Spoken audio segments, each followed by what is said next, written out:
നന്ദേട്ടാ,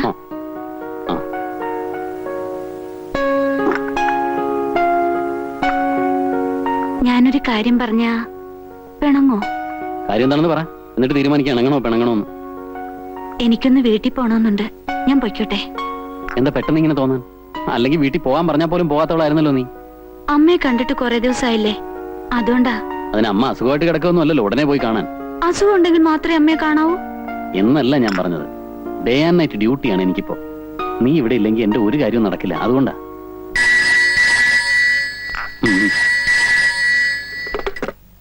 yes, Nandakumar here. Sir sir, 5-6 പോലീസുകാരൻ വെച്ച് കാട് മുഴുവൻ സെർച്ച് ചെയ്യാൻ ബുദ്ധിമുട്ടാണ് സർ, അതുകൊണ്ടാ. എനിക്കറിയാം സർ, അവൻ ഇവിടെ വിട്ട് പോകാനിടയില്ല സർ. മെസ്സേജ് അയച്ചിട്ടും ആവശ്യത്തിലുള്ള ഫോഴ്സ് ഇതുവരെ എത്തിയിട്ടില്ല സർ.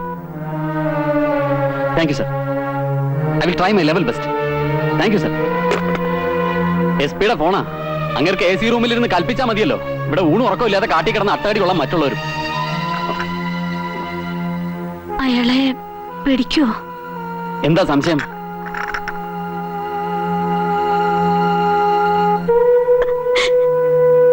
എന്റെ മോനെ എനിക്കൊന്ന് കാണണം. എന്റെ മോനെ എനിക്കൊന്ന് കാണിച്ചു തരില്ലേ? അമ്മ വിഷമിക്കാതിരിക്കേ, അമ്മയെ കാണാൻ അവൻ വരാതിരിക്കില്ല. അവൻ ഇവിടെ വന്ന് അവനെ പോലീസുകാർ പിടിച്ചോണ്ട് പോവില്ലേ? എന്റെ കണ്ണടയുന്നതിന് മുമ്പേ എന്റെ മോനെ എനിക്കൊന്ന് കാണാൻ പറ്റില്ലേ? പാപ്പച്ച, എന്റെ മോനെ എനിക്ക് കാണണം, അല്ലെങ്കിൽ അവന്റെ അടുത്ത് എന്നെ കൊണ്ടുപോ. അമ്മ സമാധാനമായിട്ട് കിടക്ക്, ഞാൻ കൊണ്ടുവന്ന് കാണിക്കാം.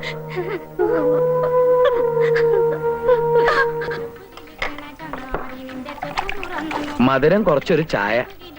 കഴിക്കാൻ എന്തെങ്കിലും വേണോ? കഴിക്കാനല്ലേ ചായ, അല്ലാതെ കയ്യും കാലം കഴിക്കാനാ? അല്ലാതെ അല്ല, നമ്മൾ തമ്മിൽ എവിടോ കണ്ട പരിചയമുണ്ടല്ലോ അല്ലേ? ഇവിടെ എവിടെയാ?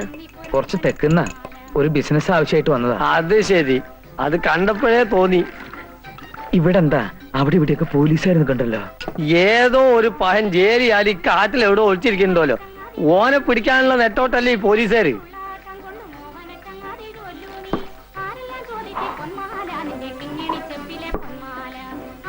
ഇവിടെ ആരെങ്കിലും അവനെ കണ്ടിട്ടുണ്ടോ? എവിടെ കാണാൻ? ലോകത്തുള്ള പോലീസുകാർ മുഴുവൻ നോക്കിയിട്ട് കണ്ടില്ല. എന്നിട്ടാ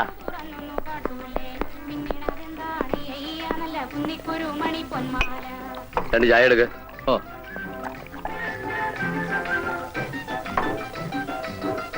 അപ്പോ അവൻ ഇവിടൊക്കെ തന്നെ ഉണ്ടെന്നുള്ളത് നേരാ അല്ലേ? ആന്ന്. ആ കാണുന്ന പുഴയുടെ അക്കരണ്ടെന്നാ പറയണേ. അങ്ങോട്ട് എങ്ങനെയാ പോവാ? നീന്താനും അറിയോ? പിന്നെ എങ്ങനെ പോവാനാ? വഞ്ചി കൂടെ പോവാ. പക്ഷെ വഞ്ചി ഉണ്ടോ നിന്റെ കയ്യിൽ?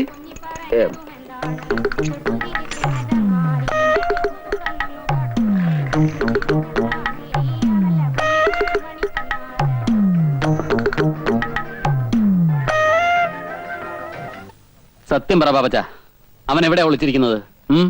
എനിക്കറിയില്ല സാർ. ജയിലിൽ ചാടിയതിനു ശേഷം ഞാൻ അയാളെ കണ്ടിട്ടേ ഇല്ല. പിന്നെ താൻ എന്തിനാ അവൻ അന്വേഷിച്ച് ഇവിടെ വന്നത്? അവന്റെ അമ്മ അവശ നിലയിൽ കിടക്കുക. ഈ ഭാഗത്ത് എവിടെയോ അവനുണ്ടെന്ന് പത്രത്തിൽ കണ്ടതുകൊണ്ട് വന്നതാ സാർ. അല്ല, അവൻ ഒളിച്ചിരിക്കുന്ന സ്ഥലം തന്നെ അറിയിച്ചതുകൊണ്ടാണ് താൻ ഇവിടെ വന്നത്.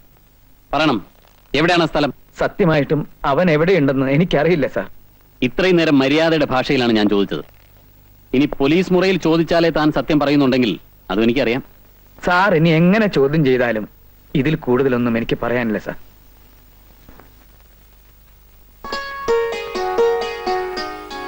പ്രസാദം, എന്താ വിശേഷിച്ച്? ഇന്നൊരു വിശേഷമുണ്ടെന്ന് കൂട്ടിക്കോളൂ. രാഘവേട്ടന് വേഗം ഒരു ജോലി കിട്ടാൻ വേണ്ടി ദേവിയോട് പ്രാർത്ഥിച്ചിട്ട് വരിക. ചിരിക്കണ്ട, വളരെ ശക്തിയുള്ള ദേവിയാ. ഹോർലിക്സ് കഴിക്കുന്ന ദേവിയായിരിക്കും. കളിയാക്കൊന്നും വേണ്ട കേട്ടോ, വിളിച്ചാ വിളി കേൾക്കുന്ന ദേവിയാ. ഡാ പ്രസാദം. അതിരിക്കട്ടെ, ഇന്നത്തെ പുഷ്പാഞ്ജലി എന്തിനു വേണ്ടിയാണെന്നറിയോ? അറിയില്ല.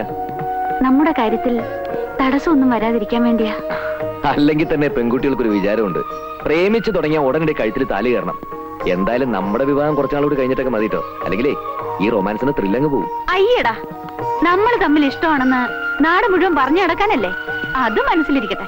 കൊച്ചി രാജാവിന്റെ കൊച്ചുമോളല്ലേ നാട് മുഴുവൻ കൊട്ടി കൊഴിച്ചു കിടക്കാൻ.